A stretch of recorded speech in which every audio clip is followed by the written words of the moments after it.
What is up, everyone? Jose Youngs here with MMAfighting.com, here for another Wednesday edition of the A-Side Live Chat. Now, I say Wednesday. That is our normal time that we've been doing for eons, but since this quarantine pandemic has happened, we've been doing it 3 days a week. But this is, of course, the Wednesday edition. I only say that for the people listening because we get a lot of listeners as well as viewers. But joining me this week on the A-Side Live Chat is, of course, Pizza Carroll, the man below me on this live stream. Shorty Torres makes his long-awaited return. He's no longer in fight camp. I think we had him for 2-3 weeks, maybe 2 times during fight camp, and then one like the day after his fight got canceled. So he has a new nickname for himself. Apparently he's not Shorty Torres anymore. He's Chubby Torres, as he called himself before we went on camera. And then, of course, the man, the director behind the camera, everyone's favorite, cute boy, wimpy, soy boy journalist, mustachioed, Casey Leiden with his Beavis and Butthead.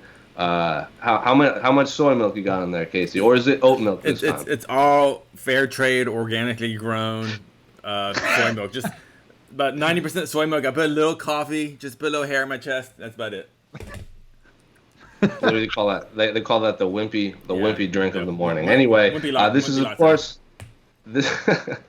This is, of course, not our podcast. This is your guys' podcast. You can leave a comment on MMAfighting.com. Just find the post that says A-Side Live now, or you can leave us a comment on Twitter, because none of you guys even leave comments on the site anymore, because this is the 21st century and millennials are taking over the world, and you guys are just sending us questions via social media these days. So leave a comment, leave a tweet.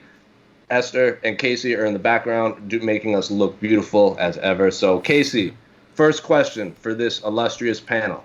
Ooh, we got us in the lower thirds now. That's neat. Ooh, yeah. Ooh. Here we go. Every week it's something new. That's going to be our first question. Here's a good one. Oop. Turn that on. There we go.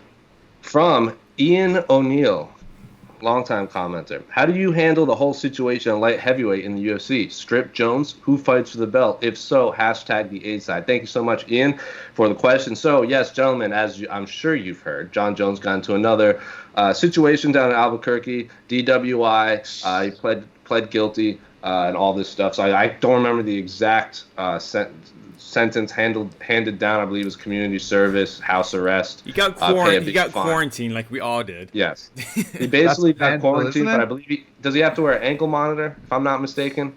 I don't know. You can't leave your house anyway. Who cares if you have to wear an ankle monitor? Oh, is he in the kitchen now? What?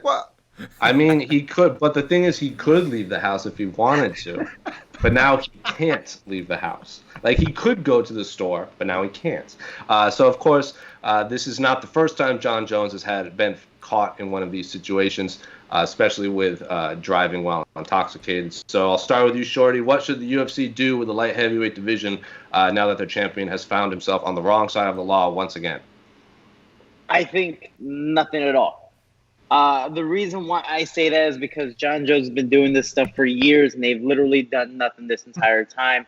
And they've kind of, especially the UFC, they've kind of endorsed some bad behavior, again, with the whole Conor McGregor thing. Oh, he shouldn't do this, shouldn't do that. And then his fight with Khabib leading up, they're going to use all that film material to promote him even more.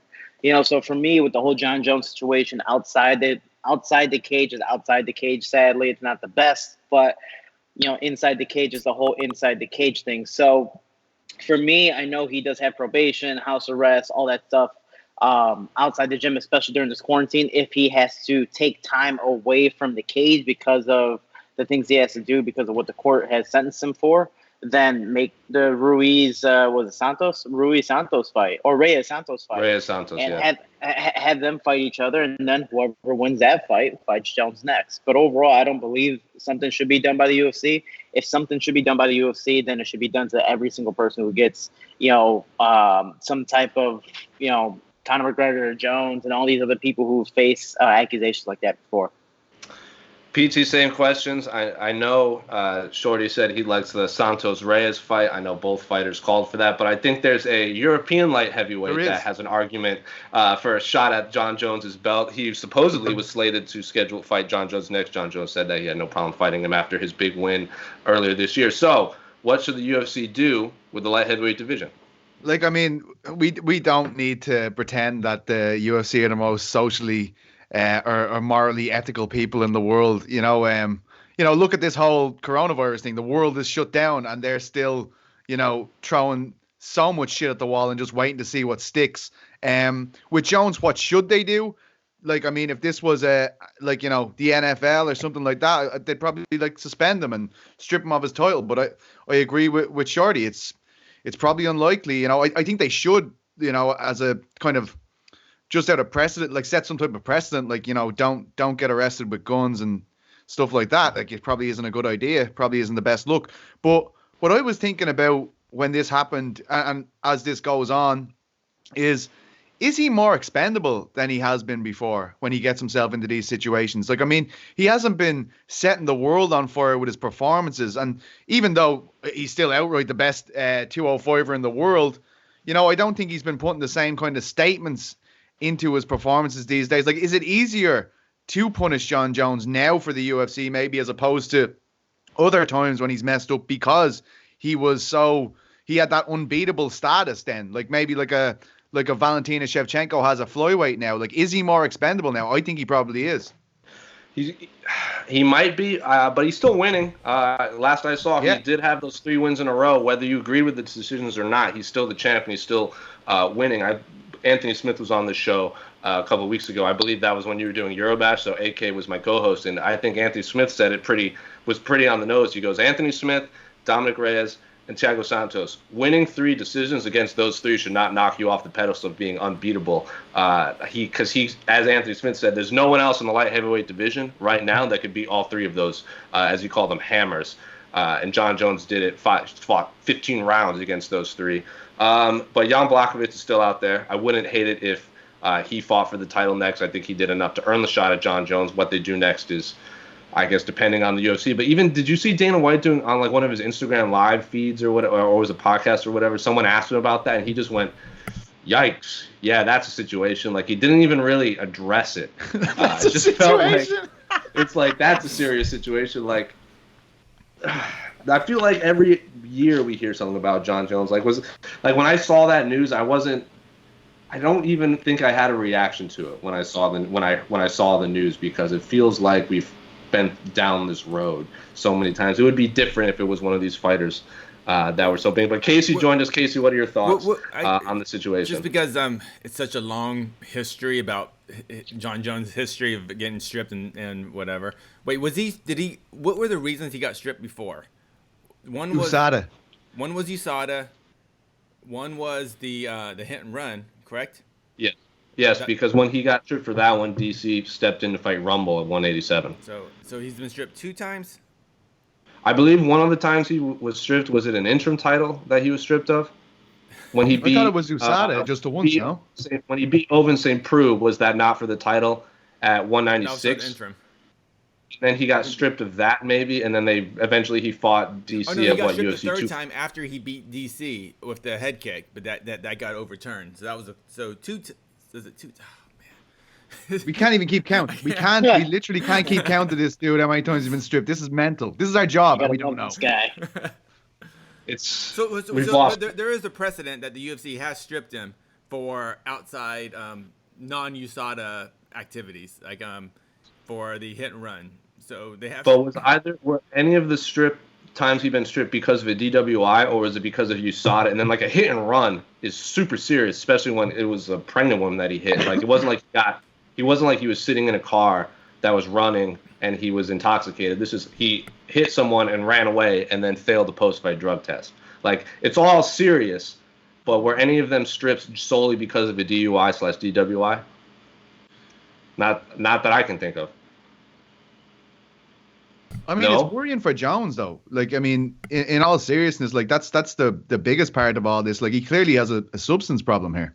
How many times you need to fall flat in your face in public before people start saying, "Listen, mate, you don't have a handle on this. You clearly don't have a handle on this.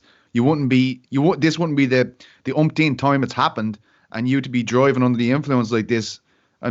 These clearly got a substance abuse problem. Someone needs to address that. The reason why UFC should do something is to let him know this is an acceptable behavior. You need to get your shit together. Shorty, as a fighter, Anthony Smith was. I'll ask you this question because Anthony Smith brought it up. he tells all of the kids that he trains with, students or whatever, that if you're like a good person and you do everything right and you play by the rules, you'll succeed in life.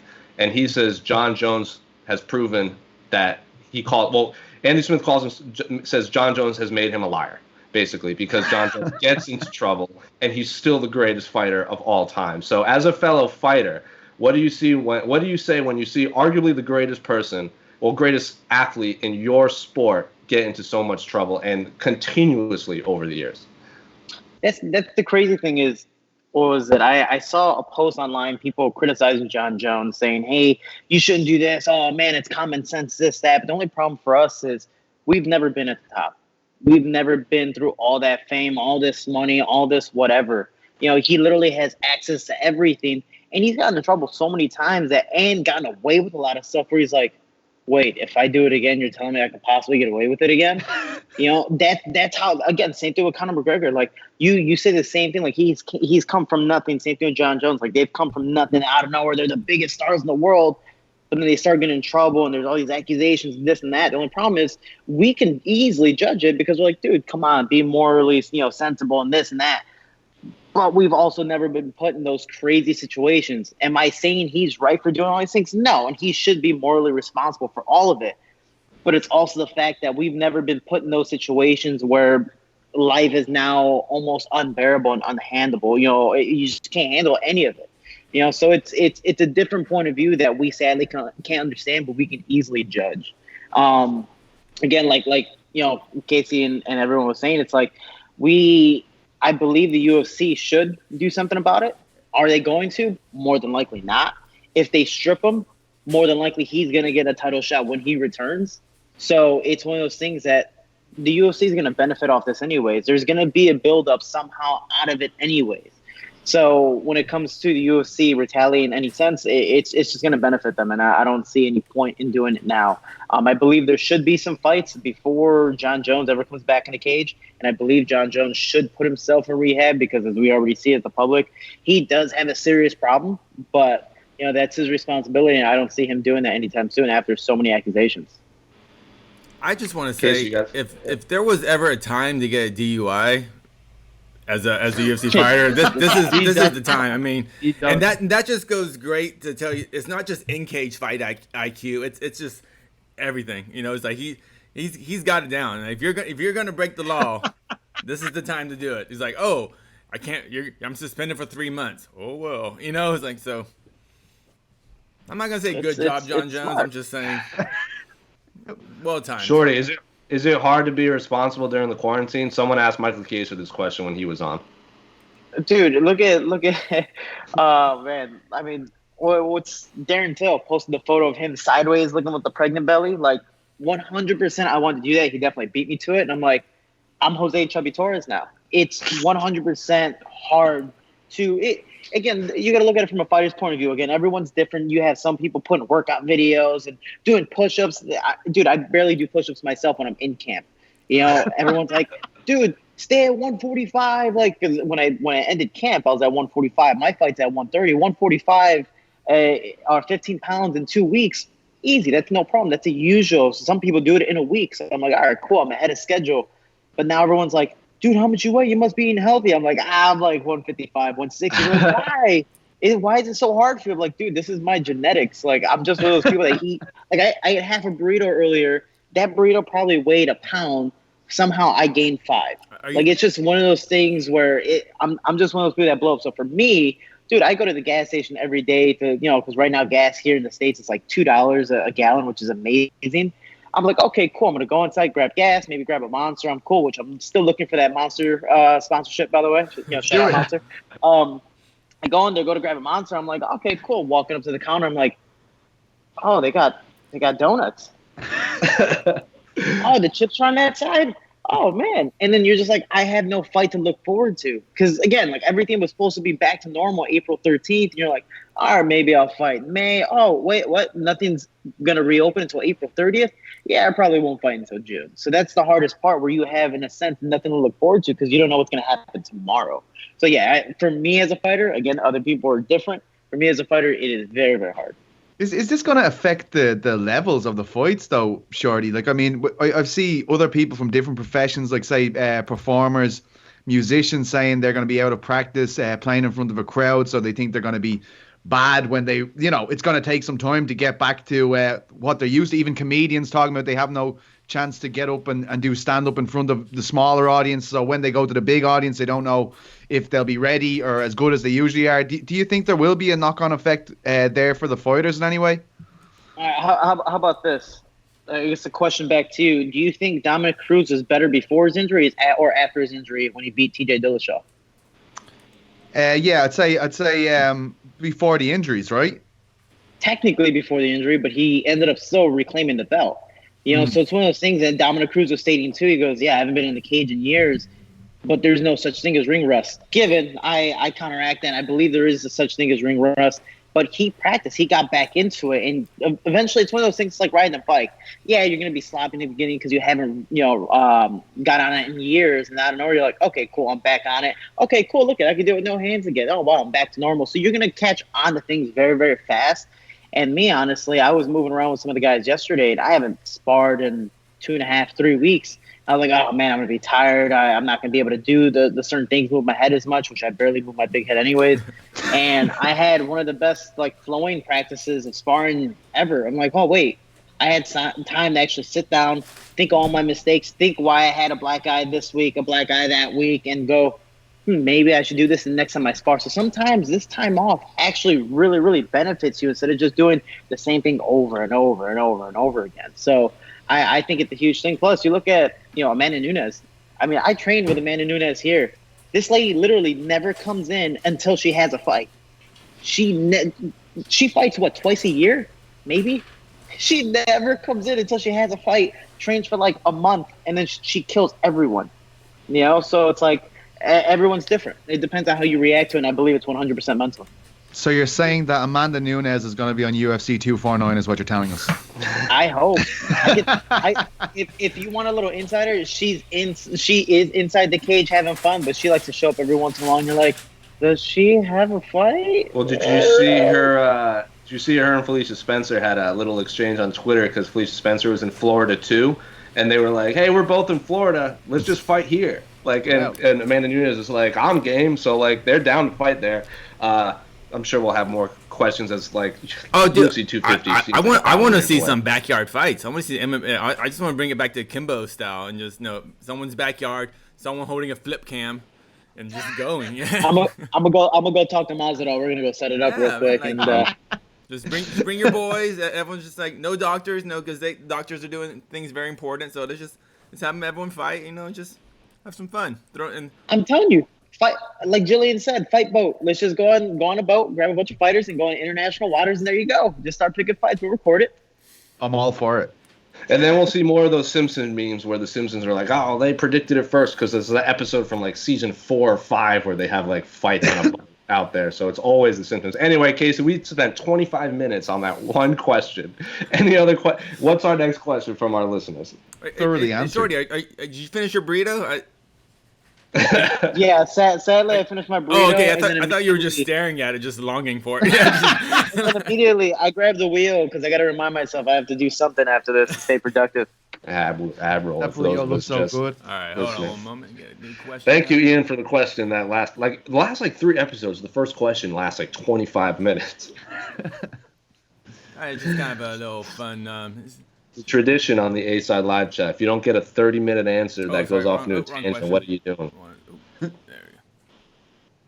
At Jose Young, some Jamie Fretz. What's the latest on 249? So I assume he's speaking UFC 249.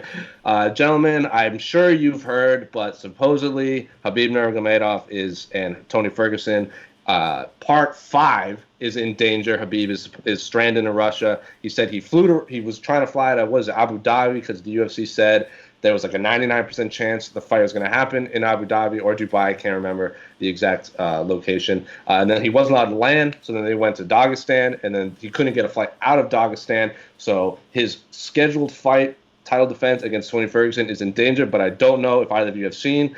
Supposedly, Russia can allow private flights in and out, of the country. They just have to get permission. So we might get Tony Ferguson versus Khabib Nurmagomedov. Might get it, because I'm on record saying this fight is cursed. Pizzi Carroll is beside himself right now, so I'll let him take this one first.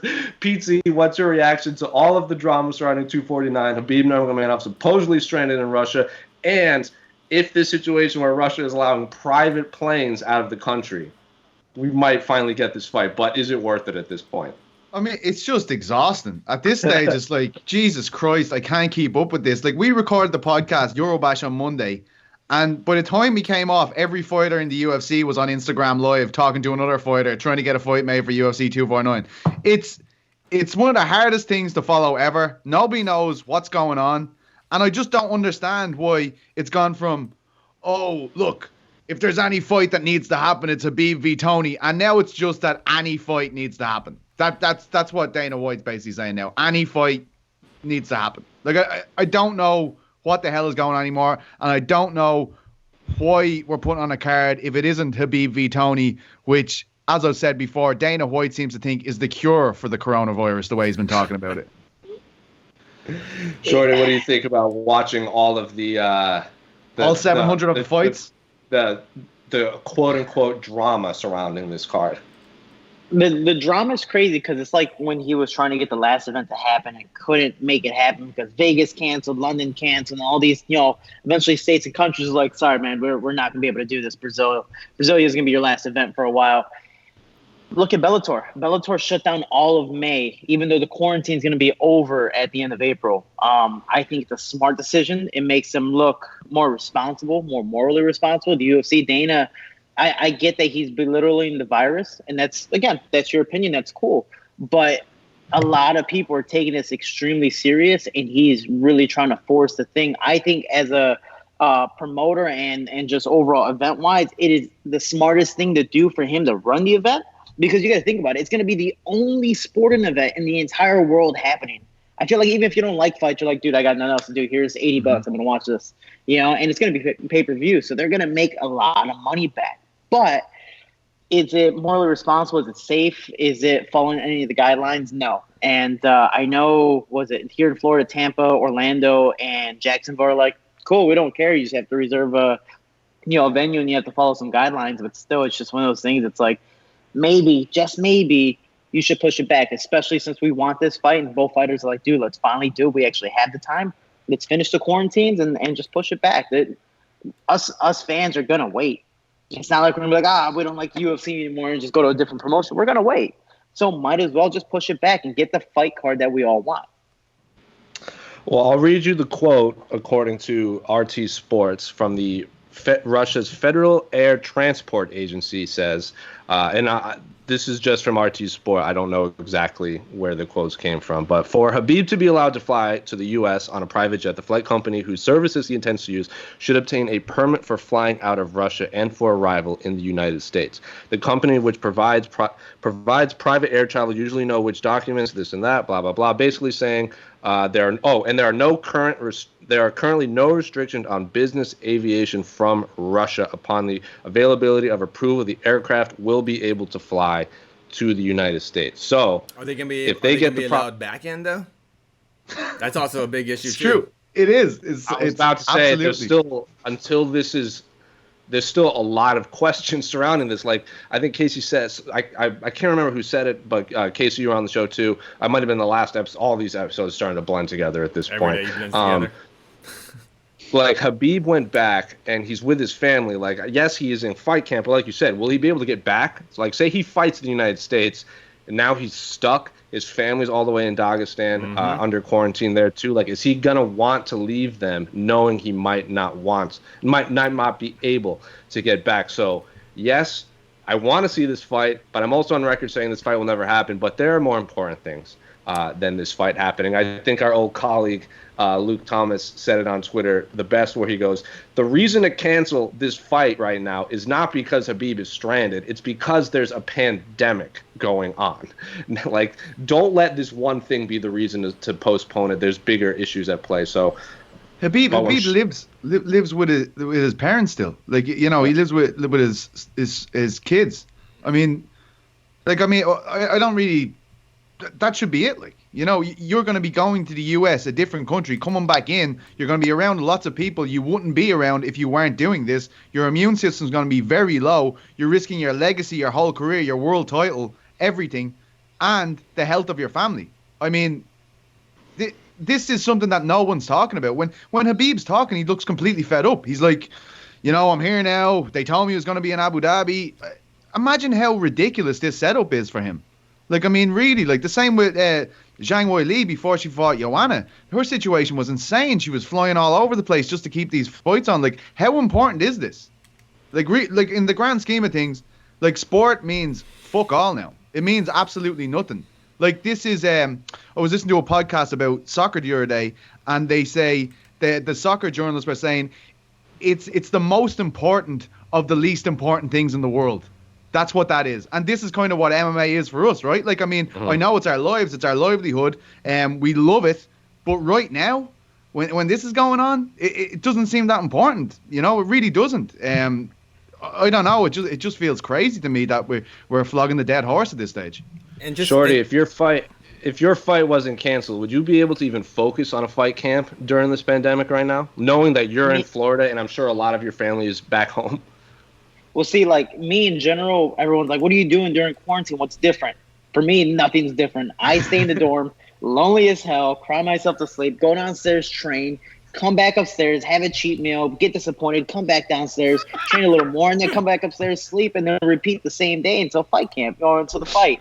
So for me, now I really have no pain of being Jose Chubby Torres. I'm like, all right, cool. I don't have to be a stroke. I can eat a little more.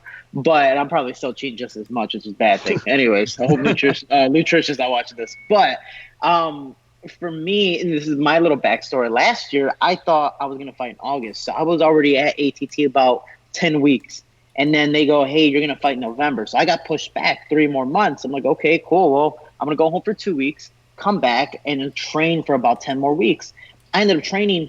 Then before the fight, my father passes away. You know, so I'm like, if we really, and then I didn't fight. So if you really think about it, 6 months, I could have been home with my family and spent 6 extra months with my father. It's technically months that I'll never get back. So for me right now, especially wondering what the hell's going to happen with this quarantine April 13th. Oh, now it's got pushed back to April 30th. Hey, you might fight in May. Honestly, you might fight in June or July now. For me, technically, this is the best place for me to be when it comes to training in my career because I'm 27 years old, about to enter my prime. But there's also that pain and agony. It's like my mother's home alone. I could be at home with my mom. I could be taking care of my brother. I could be helping some of the kids that I help in my neighborhood. I could be my grandmother's 92 in the senior home where my mom can't see her for 2 months now because they're on like super quarantine, you know? So it's like, man, I wish I could be home. But is it beneficial when it comes to physical benefits? No. But mentally, it's so much more beneficial to go home and spend time with my family. So what I think Paul Felder said after his fight, he goes, dude, I'm going through all these wars, all this stuff, and I'm spending so much time away from home. Dude, I don't have kids, so I could just imagine some of these people who have kids, who have super elderly family and just all that stuff, so they really need to take care of them, be there for them.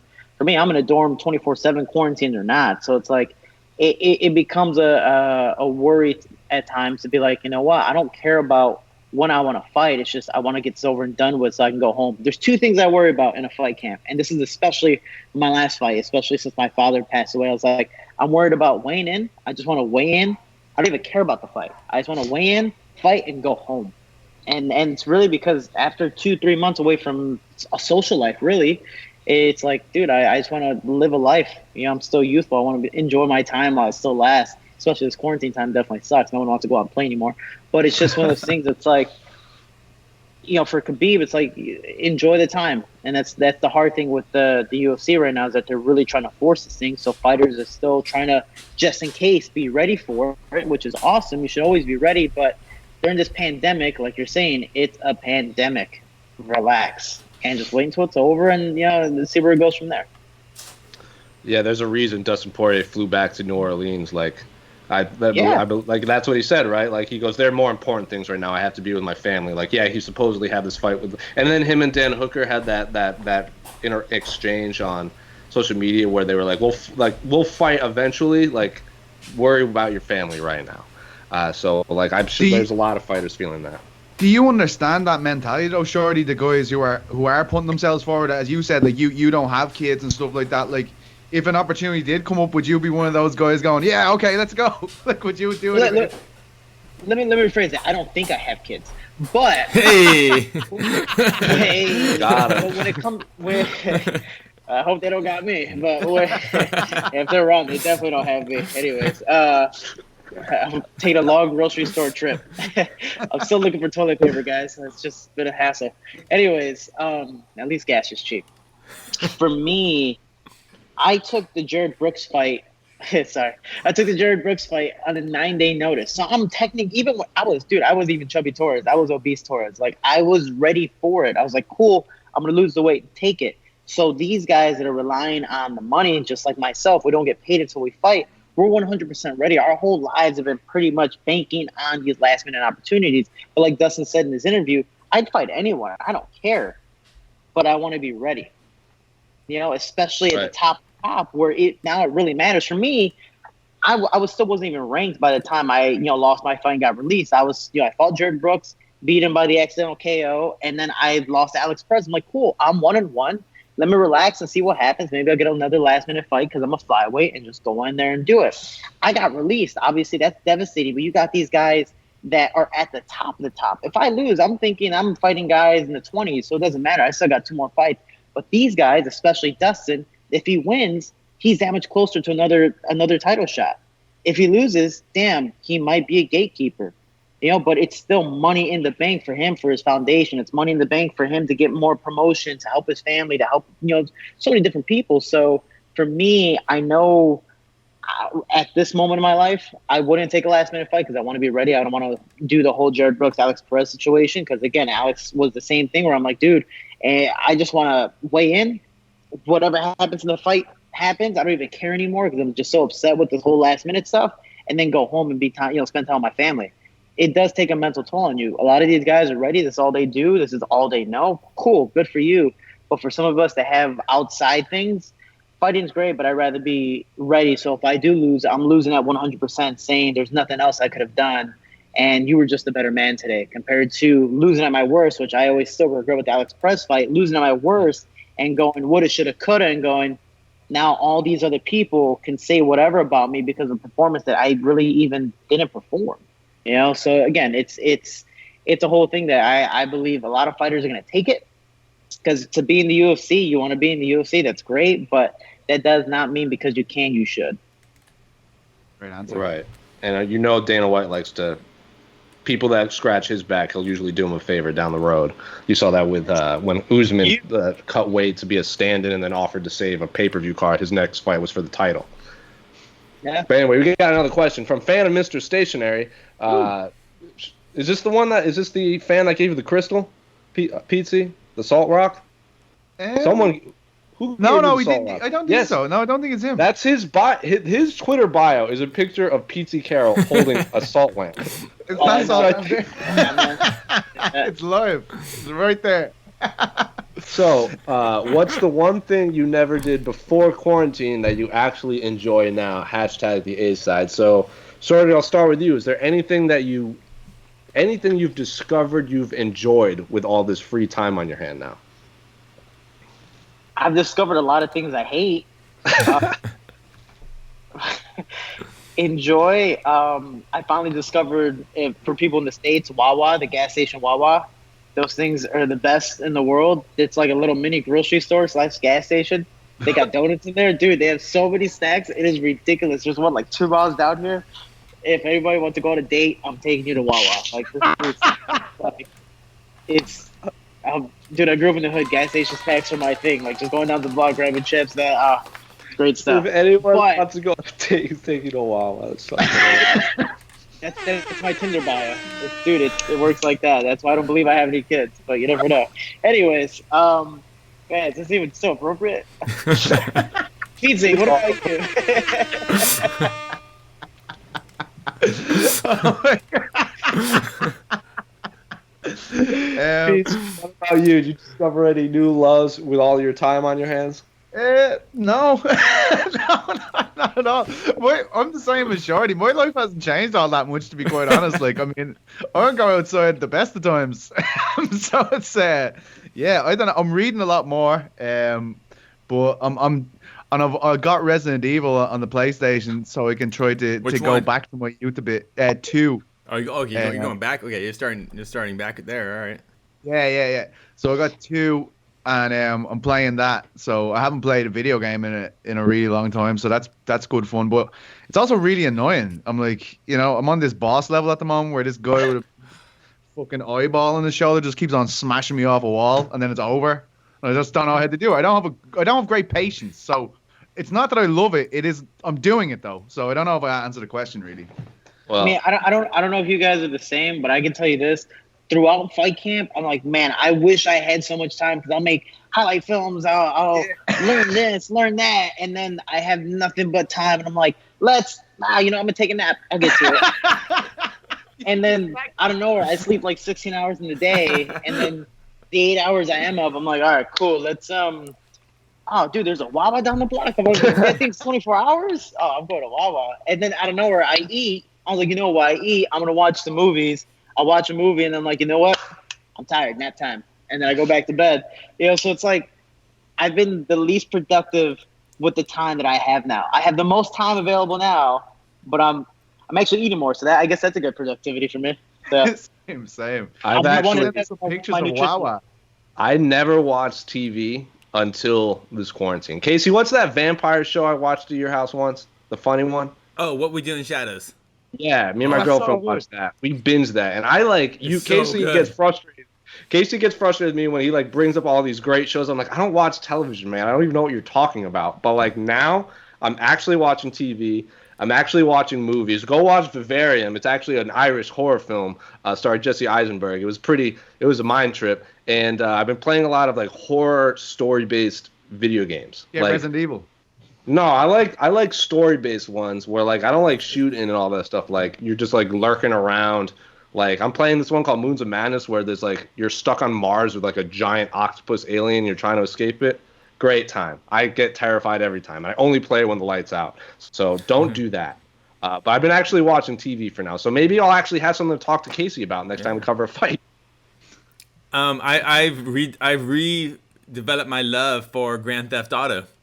Oh yeah, which one? 5, the LA one, the one that takes place in LA. That game came out in 2013 and it still is awesome. So yeah, I've been all of them. I could play Grand Theft Auto 3 right now and find joy out of it. Yeah, those games hold up very well.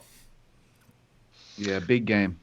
I've been also trying to read a lot more. Go read Stray Bullets. It's a good comic book. Anyway, what do we got for our next question? Thank you, Phantom Mr. Stationary. Where's my salt lamp, by the way? I don't have one. Just want to say that. Stupid scissors. I don't have any crystals either. Just want to put that out there. Jessica, get Shorty some crystals. He's been on the show long enough that he can be part of Crystal Crew. From holding up our crystals, me and Pizzi. From Vaseline. The essentials. At the Seaside, what UFC fighter would you choose to be quarantined with? Hashtag the A side. I don't know. I'm picking Shorty after seeing that burrito, and he's going to take me for donuts. I mean, I don't know what else. Dude, you come to Chicago, I will rock your world. That's it. You can't be on a diet when you come to Chicago. Shorty, where's the best place to get deep dish pizza in Chicago? I always ask people from Chicago this, and I get the different answer every time. I'm a Pequod's fan myself. I'm Illuminati's guy. Illuminati's. Yeah. Oh. That's what they all say. City of Soup. City of Soup. No. Giordano's is what everyone says. That's true. I like Pequod's because I like the small. I don't know. It's just better, but it's in 5-hour wait to get in. Pizzi says, Shorty, what fighter? I'll just say fighter. It doesn't have to be a UFC fighter. What fighter would you want to choose to get quarantined with? I'm pretty sure you're quarantined with a bunch of fighters right now anyway. Oh, yeah, I'm super sad. Let's see. John Jones, because you never know what you're going to get next. That's a good show. That's an adventure all on its own. I just want to say the last time I hung out with him, we did go out. The only time I ever beat him in a fight was in Mortal Kombat. Just want to put that out there. I want to put it on a claim. There should be an article. Jose Shorty Torres beat up John Jones in a fight. And then at the bottom, like it's a trap article, and the bottom beats him in Mortal Kombat. But that's you never know what you're gonna get, but it is always a good time. How about that? I mean, that's fair. Casey, what about you? Not just because there'll be so much boredom. You remember the fighter Rin Nakai? I sure do. If you remember, she does some weird stuff. So I figured that's just some. Elaborate. Stuff. I need to know what Rin Nakai does now. Let me know. Why does she do some pretty weird stuff? Just Google Rin Nakai weird stuff. Yeah, Google Rin Nakai weird stuff. Yeah, we don't want to get this video pulled from YouTube for inappropriate content. All right, I'm gonna just have a quick look here. Okay. Is it bad to say I want to hang out with Diego Sanchez's new head coach because I really just want to believe in myself in like so many ways? Like that's a great show again. Dude, my mentality would just go from like here to there. Like, there you go. I don't know what he'd tell me, but I'm excited to hear it. You're saying you become self-aware in the school of self-awareness? Dude, I'm completely non-self-aware of anything right now. I would pick Roxanne Modafferi because she can teach me. I would have so much time to learn Japanese. How fluent is she in her Japanese? Well, she lived there for a long time teaching English, right? Yeah. Or she was a teacher over there, so I'm sure I don't know how fluent she is, but she clearly knew enough to live there for a long time. So I want to know enough that I can watch anime without the dubs, but not have to pay attention to the screen and read the subtitles. So I can like have it like a really good anime as like background noise and still know what's going on in Japanese. Like I wish I could watch Terrace House without having to look at the screen the entire time. Sure. No. Sure. Do you know what Terrace House is? No, I did not. You're better off for it. All right. I just wanted to see cases where you get so offended when I say that. It's what's our next question? We have a few more. Wait. I want to focus on Pete's face as he watches Rin Nakai videos. Oh God, I didn't even notice. Yeah. Is it the pancreas when she was in pancreas and she's got like bugs on her and stuff? Basically all of the ones where basically her just working out with no clothes on. So now I'm seeing what you're talking about. Like weird lingerie. Yeah. She's just doing arm curls in a bra. It's amazing. That's what I mean. Like, and when the UFC brought her over, they put her in a Reebok uniform. I was like, no, that's not why we watch Rin Nakai. She fights like I thought she was pre-Reebok. Pre-Bok, you might say. She fought Miesha Tate on the Tokyo card, right? And she fought Leslie Smith. I thought she was I can't remember. She was pre-Reebok last I heard. I just remember you see that GIF of her and Miesha fighting, and she throws like a front kick from like 6 feet away, and like Miesha doesn't even like move because Rin Nakai, this is like, she looks more like a 125er, like she's kind of short. She actually fights at 125 now, but for the longest time she fought at 145, which just because she's like very short. And she's like fighting Miesha, and they're just like kind of feeling each other out. And I don't know what round it is, but like Rin Nakai is like significantly far away from Miesha, and she just throws like a front kick, and everyone's like the most deadly strike in UFC history or something like that. It's like a running joke. But anyway, what's our next question, Casey? Check out those Rin Nakai videos. No. God damn. Oh, wow. From a young lad named Niall McGrath. Oh my God. Student. How long have you played with Barbie dolls? Well, I think this is directed at you, Jose. This is clearly directed at me. Because I forget, just like Niall's haircut, he's stuck in 1995, and playing with Barbie dolls is apparently an insult towards a man. So come on, Niall. It's put the what do you call it? Untuck your polo shirt from your faded jeans, take off your white New Balances, and come into the 21st century. Seinfeld's over. It's no longer new. Kramer? You don't. There you go. Kramer's doing his thing down there. Wait, can we get one more shot of that, Shorty? Let me see your Kramer here. When he walks in the building, he's like, "What's up, guys?" See, this is a reference, Niall, that's more than 20 years old. You don't have to rush home to catch the new Seinfeld episode anymore. So come to the 21st century. It's a great time. We are stuck in quarantine. Get a new haircut. come on over. Anyway, next question. We need to end the MMA fighting civil war. We need to end it. There's too many slaggins getting thrown, and I'm stuck in the middle. I'm still waiting for my chicken parm sandwich that not going to make. Is he a male version of Karen? You know, the Karen that always calls the manager and complains? Yeah. No, he wouldn't call. He wouldn't call for the manager. He would just walk into the back and without any instruction, he'd just like, I'm going to talk to the manager. He wouldn't even ask for the manager. He'll just find the manager.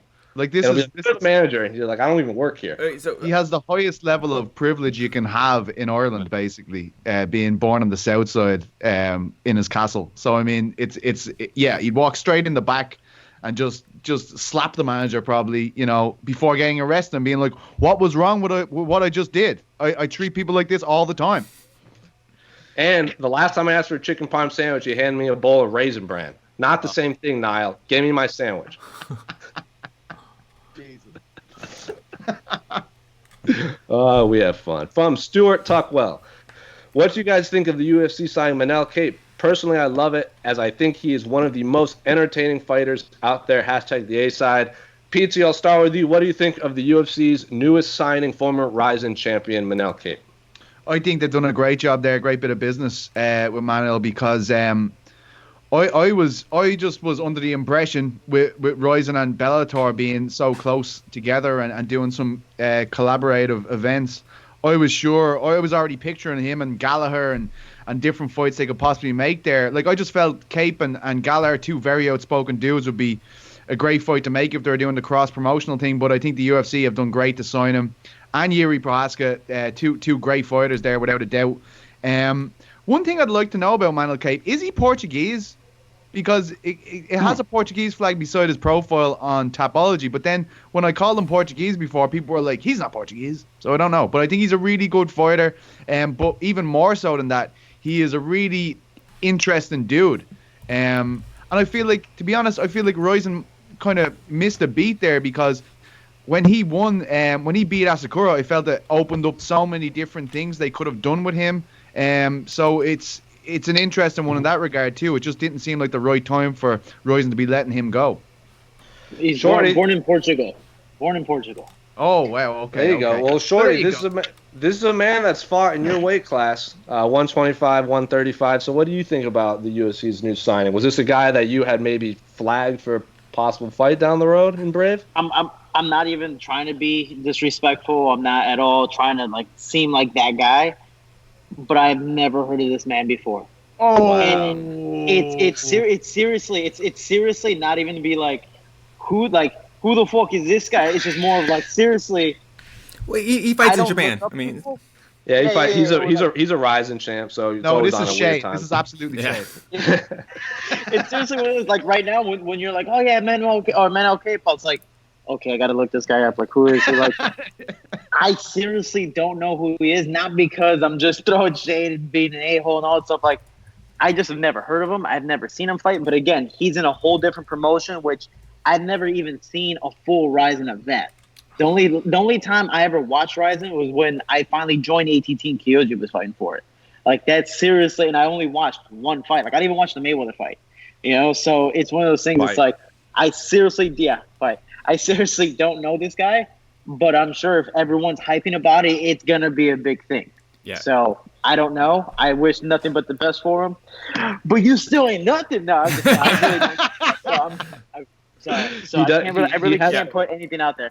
He has a win over Ian McCall, has a loss to Kyoji Horiguchi, so he's fought some big names. And he just won the main event at Saitama at the New Year's show against what's his name? Kai. How do you say his last name? Asakura. Kai Asakura.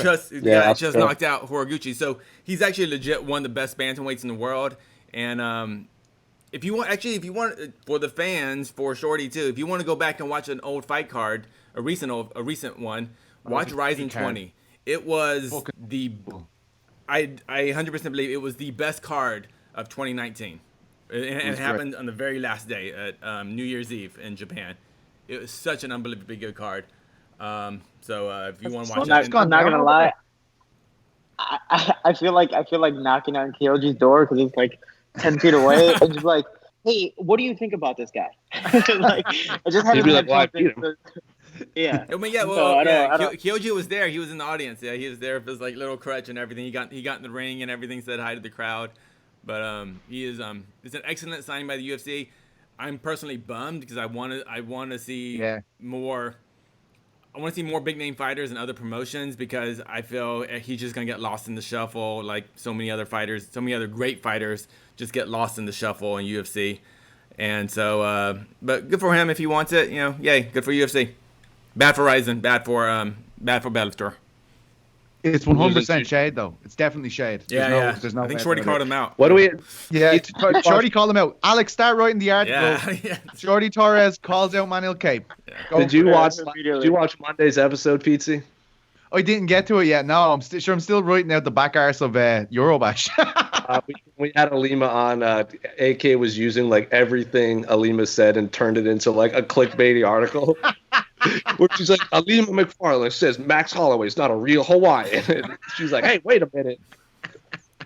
Anyway, we got any more questions? Did you tell her I said hello? Did you tell her I said hello? Alima? We did not get to it. Wow. Well, how next time she's on, you're on. That's what we're waiting. That's what we were waiting for. Sorry, Shorty. I would have definitely done that. You know, I would have. I can't believe Jose's done this. You can blame other Alex for that mishap. He was the one that was. Are you friends with her? Or you just want to get your name in there? No, I'm definitely friends with her. We used to train she was tied to Bellator, but I haven't spoken to her in like the last time I trained with her was in 2015. You know, so like I haven't seen her in years. So I'm just like, tell her I said hello. But. Oh yeah. One job, Jose. Yeah. Because I was gonna say, I mean, just because of the coronavirus, she had to cancel her wedding. So I'm just saying. What's that mean these days? What are you talking about? All right, Casey. Any more questions we got? No, we're running up on time. Any questions from the site? We got Twitter questions. We got all the time in the world. All right. It's April 30th. Yeah, we're good. April Fools. We go longer. From CMGG7678, his name is Corey, apparently. No last name, just Corey. Do you think Dana and the UFC should just cancel the card and do a massive card with 3 title fights for the next pay-per-view card with the coronavirus when the coronavirus dies down? Spell coronavirus wrong. I don't know why people keep spelling it with a space. It's one word, ladies and gentlemen. I mean, I said this on the show, I think a couple episodes ago, where I think one of the big things coming out of all these canceled cards is you're just going to get some insanely stacked cards. Like you could get Khabib, Tony, and Ngannou Rosenstreak. Like I know the Valentina fight got pushed back. Like you're going to get some really stacked cards since a lot of these fights. Like you could get Leon Edwards and Tyron Woodley as like the opener of a pay-per-view, but the only downside is there's a lot of these fights I wish were 5 rounds that might all of a sudden turn into 3 rounds. But Shorty, I'll start with you. Should we just cancel the next few cards and just do one massive pay-per-view down the road? When you say massive pay-per-view, do you just mean 3 title fights and the same amount of fights, or just like 20 fights per card? Like those are too long. No. Those are too. Yeah, and that's the thing. Like I believe they should have kind of like an international fight week. 3 title fights, massive cards, awesome. I think that would be amazing, but they definitely have to keep the same 10 to 12 fight ratio because eventually if it's too long, people are going to pick and choose their fights and it's, putting shade on some of these UFC Fight Pass or ESPN Plus prelim fighters and then they're not being noticed. So for me, I do believe they should make some massive cards where they have 3 title fights and some great events, but definitely the same amount of fights because if not, again, a lot of people are going to be left in the dust and people are only going to tune in for the last 3 or at least the main card.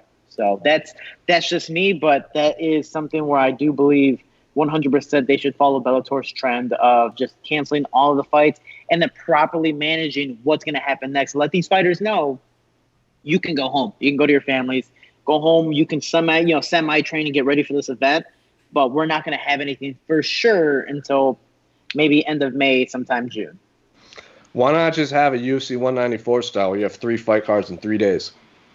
I know it would kill the media, but it would kill the media. But would anyone tune in all 3 days? And what 3 days? Is it Friday, Saturday, Sunday? No, I think it'd be Thursday, Friday, Saturday. Kind of like we had the Paige Van Zandt Rose fight was on like a Thursday, that card, and then Friday, and then like the next one was like Frankie Edgar, Chad Mendez was the tough finale, and then you had the big UFC 194 pay-per-view on Saturday. the hardest part for that is once sports start rolling again, other events are going to start happening the same day. So now everyone is going to be competing with each other. That's why I believe it's smart, technically, business-wise, for the UFC to be like, let's get these events happening because no one else is working.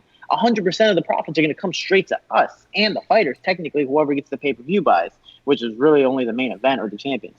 Sure. But every other event is going to be happening. Bellator is going to have an event. Rising's going to have an event. Hell, other sports, football, soccer, and all these people are going to have events. Boxing is going to have a huge event. So that's the hard part. It's you want to pick and choose what day, and you're going to have to compete with other people. So that's the pro and con about it. Yeah, if MMA picks up in the summer again, they're probably going to have to compete with the NBA playoffs, which is not, I don't think Dana White wants to do because those are ratings juggernauts on free TV. Absolutely. Yeah, actually, I think when you said Shorty, like you said, no one's working right now. I think that's actually the issue why the UFC should absolutely not throw a pay-per-view on during this pandemic because no one is working. And gotta save that money. No one's working. You know, I don't want to be super downer, but the economy right now is, we don't know how that's going to go, and the crazy unemployment rates that's going to happen because of the business shutdowns. And I just don't see people going, you know what, I got $70 to spend on some short notice title fights. And take in mind too, no one can like group up, like, oh, let's all come together and all gather at our house and watch it. True. You know, everyone literally has to buy it by themselves now. So I just hope they just stop having fights. What if they have a pay-per-view? It could be Khabib Ferguson, Aldo versus Cejudo. What other title fight we're gonna be missing? Nunes, Spencer, Valentina, JoJo. Those are the top 3 fights. And you have Overeem Harris, which got canceled. You get Nagano Rosenstruck. I mean, like, and then you have Anthony Smith, Glover Teixeira. That's a 5-fight card right now. You know, and those Weidman and Hermanson. Weidman and Hermanson. Like, Brunson. It will be, like, so you have 3 title fights and an amazing. And I didn't even throw Edwards Woodley in there. So it's just. But I think what Shorty's saying is like, yeah, like look at all the names we're saying here. These are the people that probably don't need the money as much as the guys on the bottom rung. Like, what happens if we're just stacking all these cards with all these, top three fights or whatever the cards were going to be, and then the prospects that are just coming through, or maybe someone who lost their debut 0-1. It's going to be a long time before they get put in the mix if they're just trying to put on the most stacked cards as possible, I guess, right? Yeah, everyone's going to disappear. Plus, we rely on the money. So a lot of the guys like myself are making like an Ultimate Fighter contract, and it's like, I'm kind of being, belittled here. So a lot of the guys, again, I don't know what Ashley Evans Smith makes, but, I know they rely on the money. We talked about it in the show where it's like, I'm expecting some type of reimbursement. I don't know if the UFC has done anything with that with London, but it's the fact of a lot of people rely on the money. If you're not going to fight, cool. Let me go home to my family. Let me figure out different things income-wise to figure out what's next for me. And then once I know a card is for sure, then I will get back into training camp and be able to spend money for training camp. For me, dude, this fight, because they got canceled, I think I spent alone, I'm trying to think, $3,000 on this training camp alone. And that's in pretty much 3 months. And that's not, considering the food, the time here and the time I have to wait, so it's $3,000 that I'm not going to get back. And now I have to spend another possible $3,000 for another fight, whenever the heck that might be. And then possibly wait until if I get paid or not, depending on if the event's going to happen or not. Hey, April just started, so you never know. Another pandemic might start, or another, big crazy Godzilla might come out of the water. You never know. I'd say food is a huge expense, though. I'd imagine that's a crazy expense, Shorty. Food, because you have to eat so clean when you're in camp. But I'd say that's astronomical amount of money you spend over a 3-month period. It's like $100 to $200 a week. If I wasn't sponsored by certain companies, like again, I'm sponsored by ButcherBox. Shout out ButcherBox. If I wasn't sponsored by ButcherBox, that's another $100 worth of food I'm buying a week. That's gonna be $3,000 again. Yeah. Wow. So it's I'm telling you, and that's the thing. Like right now, I'm spending less money buying cheap food at Wawa, which is really awesome. But healthy food is expensive, so that's why for these fighters, a lot of people don't realize that we 100% rely on doctors, whether it's our sponsors, doctors, chiropractors, all these people, and then you have food sponsors who, they give you, free whatever, ButcherBox or whatever the case may be. So it's these little things are substantial for us fighters, and even for me, I was telling one of the fighters yesterday, I was like, man, it sucks because now I have an event that allows a banner, so it allows me to have sponsors in the banner, but I can't get money from these sponsors unless I have a fight. So almost all of my income is relying on me actually stepping in the cage and fighting, not even performing, but just overall getting in the cage. But since I'm not there, can't really make money. When are we going to get that Shorty Torres OnlyFans? Yeah, never. Never. I ain't that cool. I wish I was cool. I'm like this. Like kids in my neighborhood, you're like, you're awesome. You're like, you just haven't found someone better. That's it. Just not yet. Just walk like 2 blocks, you'll go. Go to a Wawa, you'll meet a cashier that's better than me. Like that's it. Jesus, that's not true. You're the best, Shorty. Anyway, Casey, tune up another question. Right, we're gonna go quick. We're gonna semi-rapid fire through these last questions because we're running out of time. Here we go. From Jessica Knappett, Crystal Queen. As a talking point, can you all discuss how personally attacked we all are by this? And as she is quote tweeting a piece from Gerald Mearshart, Carol Baskin is what happens when chicks that love healing crystals and use goddess unironically come into money. Hashtag coronavirus truth. I have no idea who Carol Baskin is. Do either of you? Yes, she's from Tiger King. Come on, man. I've not watched Tiger King. So I'm one of the only people in the world. Next week, this can't be a thing. We all need to. You're watching TV again, Jose. We need to all watch it and have a discussion. I'm 3 episodes in. So next week, if we want to dedicate the entire A side to talk about Tiger King, I will catch up on the whole show, and we'll just take questions about Tiger King next week. I don't mind. I don't watch snacks. I get real uncomfortable watching tigers stuck in hot cars down in Florida. I get real uncomfortable. That's a lot that's kind of about that. So. I definitely do not want to watch that. Isn't this guy in jail for trying to kill someone too? Definitely. Spoiler. Hey, spoiler alert, Jose. Get back into TV culture, mate. That dude sucks ass. I don't want to give him any more publicity. I just want to say this show's become so popular that the Florida whatever, they ended up reopening a case because they're like, you know what? We're gonna re-look into some of these things. This is you're pointing out some facts that we haven't seen yet. It's like I don't want to give that dork any other publicity. Plus, that epic Michael Jordan documentary is coming out in like a couple weeks. I'm saving my documentary binging for that. Yeah, Shorty knows what's up. Right. Anyway, next week on the East Side, no Jose Youngs, just me and PC talking about Tiger King. Yeah, it's called the seaside, the cat side. I'm cutting your mic. Yeah, but Jessica, thanks, we still love you. We still don't worry about Gerald and his beautiful saxophone playing ways. You're still cool with us, and that's all that matters. And actually, this is gonna be actually, we have two more questions. Here we go. From the Stretchy Pants podcast. What a podcast! Says it's clearly Dana driving UFC 249 forward. Should he be held personally liable for any COVID-related fallout that may occur? Interesting question. If this fight card does go on solely because of Dana White and someone gets the coronavirus or is affected in some form or way, should Dana be held personally liable? Shorty, your thoughts?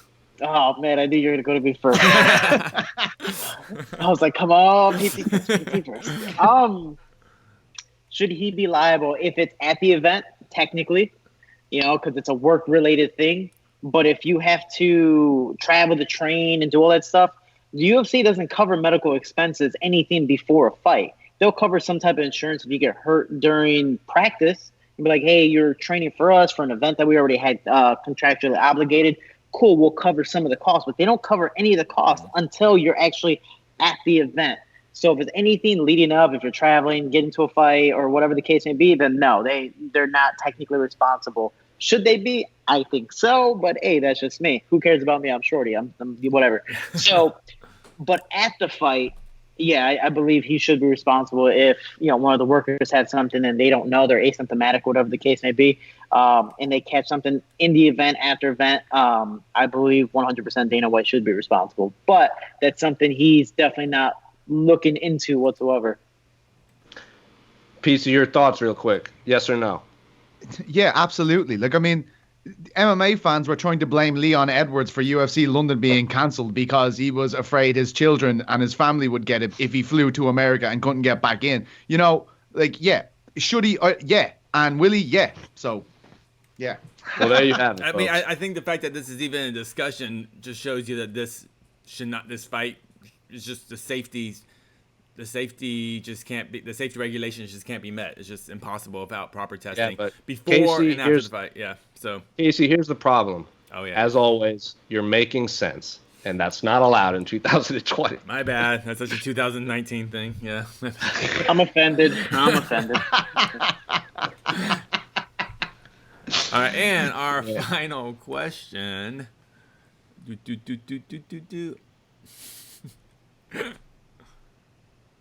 From Aaron Chalmers. Aaron O. Chalmers. He changed his name to Bellator fighter. What's the show he's on? What was the show he got? Jordy Shore. Has some pretty interesting tattoos, I'm not going to lie. But anyway, his question. Who wins, Tony or Carol Baskin? Or what happens first, Tony Khabib or Cal versus James? So, Pizzi, I'll start with you because I have no idea who Carol Baskin is to this. Still don't know who this individual is. Who wins, Tony or Carol? I mean, Tony's going to destroy her in every way possible. What? But I mean, apart from, I guess. Yeah. I mean, are you allowed to use props? I don't want to do any spoilers here, but I mean, would you be allowed to use, say, a structure with animals that you've built in the place? So you're saying, are they fighting in a tiger pit? Is what you're asking? Yes. Yes. They're both. And Carol's gonna win, I'm afraid. Yeah, they both. You're telling me you don't think Tony Ferguson can Darce choke a tiger? Look, underestimating Carol Baskin has got a lot of people in trouble. That's all I'm gonna say. Okay. I have no idea what that means. That's all I'm gonna say, guys. Don't want to ruin the documentary. So then, what happens first, Tony Khabib or Cal versus James? I assume that's Cal Eleanor and James now. James Cal. It's been cancelled 3 times. It's turning into our Tony Khabib in Europe. Tony, what happens first, Tony Khabib or Cal v James? They're both in bad territory in terms of success rate. And if you look at it, right, Cal and James has fallen apart 3 times in about 6 months. Like, it's not over the 5-year period that Tony and Khabib have had. And we also have Donovan Desmay and Paddy Pimblett, that's fallen apart 3 times. So I'm going to say, based on the track record of it happening over 5 years, Cal and James happens first, because they're only based on this 6-month period where they keep trying to make the fight happen, and it's just the world is a bit crazy. Whereas Khabib and Tony, we know. I'm not going to curse. I don't want to disrespect the MMA. It's already cursed. Again.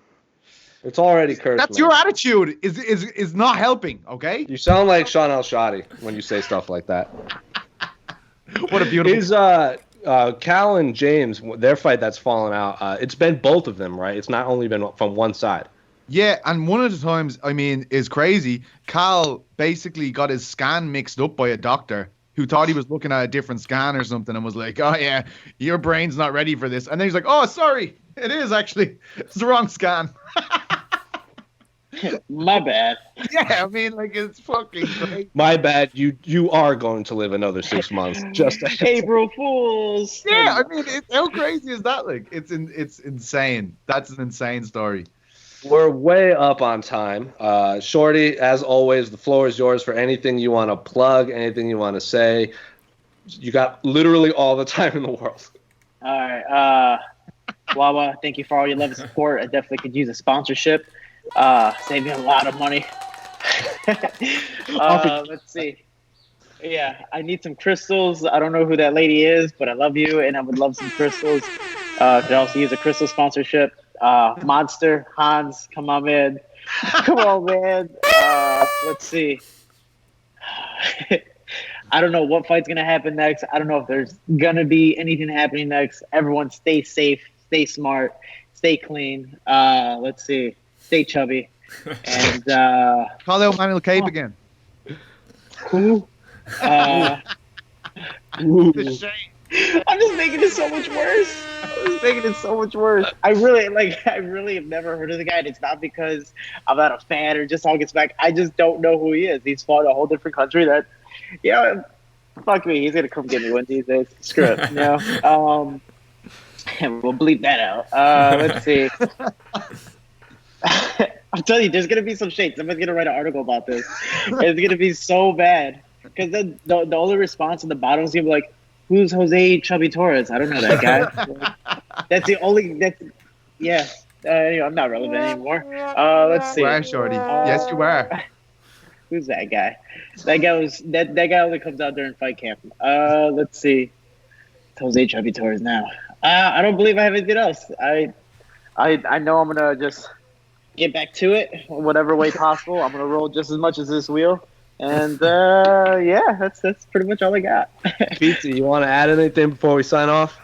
I was gonna say, that say if I was gonna stream something from the US, this is more of a question for the crowd. Say if I was gonna stream something from the US, that is, say there's a documentary coming out mid-April. I can't hypothetically watch it because it's geo-blocked. What VPN should I use to overcome this issue? That's isn't the question this documentary in question, is it not going up on Netflix? I've been told it might. Yeah, I told it might be. But I think I know what documentary you're talking about. I actually might be in that documentary. Like, no really? BS. I think I know what documentary you're talking about. Oh, it's that one, all right. Yeah. Oh, cool. But yeah, so people need to tell me. But I'm just saying, like, I'm trying to remember what I said here, but my phone just keeps flashing. It's just full of like messages from Shorty Torres just giving Manuel Cape absolute abuse here. Calm down, man. How are you doing this with no hands? It's like ESPN. You just get the side, like, ESPN better, but like, I don't know, or Shorty Torres calls out Manuel Cape. Man, we're just making fights happen right now. Boom. Yeah, exactly. The engine room of MMA. Torres versus Cape in a boatyard. Let's do this. I'm already in Florida. Some places they allow the fight to come on down, man. Let's get them both in hazmat suits. Find for some Wawa sandwiches or whatever. No, the fight is gonna be Felice Spencer and Amanda Nunes are gonna fight in the parking lot of a Wawa, and Shorty Torres and Manuel Cape are gonna be the co-main event. Yes. Masvidal referees both of them. Winner gets lifetime supply of donuts from Wawa. That is Can I have Kyoji be my special guest referee, please? You 100% can have the special guest referee, Kyoji Horiguchi. Have you ever gone fishing with Kyoji Horiguchi? I heard that's a beautiful experience. I have not. I've gone fishing only a handful of times down here, but he literally, so he finally got a car, and he ended up buying one of like the long Audi station wagon cars just for his fishing poles. Yeah, Robert Hoyford was gone with him a lot. He said he's amazing. He said he's a brilliant fisher. Dude, he goes almost twice a day. Like, he has a schedule of like, I'm gonna go in the morning, practice, relax, go get some coffee, and then go again. Like, he literally has the same schedule every single day. Wow. So what you're saying is we've booked another fight between Kyoji Horiguchi and Gregor Gillespie for best fisherman in MMA. That's there you go. There's the third fight on this Wawa parking lot street brawl we got going on. Those three fights: Spencer Nunes, Shorty Torres Cape, Gillespie, Kyoji Horiguchi. Weight classes don't matter because this is for the Wawa Championship of the world. Anyway, what type of fishing? We doing fly fishing, like pier fishing? Like, come on, man, we gotta. I want Neil Seary involved as well if it's going to be a fishing bout. He's look, come on, we're on an island over here. We're all amazing at fishing. Apart from me, I've never done it, but who knows? And to culminate this whole situation, Niall's going to bring me my long-awaited chicken parm sandwich that I'm still waiting for. But anyway, I'm Jose. You can get one at Wawa. Yeah, I want Niall to make it for me and hand it to me. That's not even a goal. It's going to happen. Like, that has more of a chance of happening than Tony and Khabib. I'm just going to say it right there. Anyway, I'm Jose. That's Pizzi below me. That's Casey to my right, I believe, and then Shorty Torres or Chubby Torres, whatever you want to call him, is diagonal down from me. You can find this on Spotify, Apple Podcasts, Google Podcasts, iHeartRadio, Stitcher, all that fun stuff. Until Friday, I'm not sure who we're going to have on the show, but Shorty is going to be back 100% down the road because our audience loves him so much. You can also find our extra segments coming to the social medias eventually. But until then, we're out. This is good.